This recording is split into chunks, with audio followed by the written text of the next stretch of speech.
वसुदेवसुतं देवं कंसचाणूरमर्दनं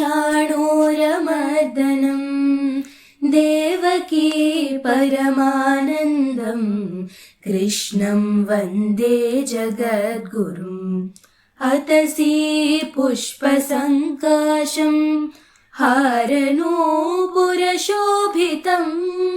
रत्नकङ्कणकेयूरं कृष्णं वन्दे जगद्गुरुम्। कुटिलालकसंयुक्तं पूर्णचन्द्रनिभाननं विलसत्कुण्डलधरं कृष्णं वन्दे जगद्गुरुं। मन्दारगन्धसंयुक्तं चारुहासं चतुर्भुजं बर्हि पिञ्चावचूडाङ्गं कृष्णं वन्दे जगद्गुरुम्।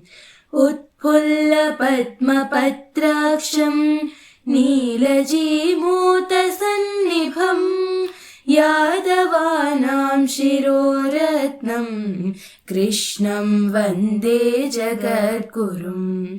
रुक्मिणीकेलिसंयुक्तं पीताम्बरं सुशोभितम् आप्ततुलसीगन्धं कृष्णं वन्दे जगद्गुरुम्। गोपिकानां कुचद्वन्द्व कुङ्कुमाङ्कितवक्षसं श्रीनिकेतं महेश्वासं कृष्णं वन्दे जगद्गुरुम्।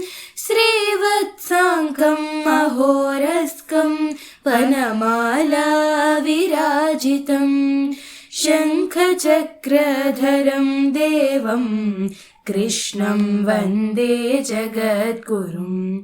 कृष्णाष्टकम् इदं पुण्यं प्रातरुत्थाय यः पठेत् कोटिजन्म कृतं पापं स्मरणेन विनश्यति।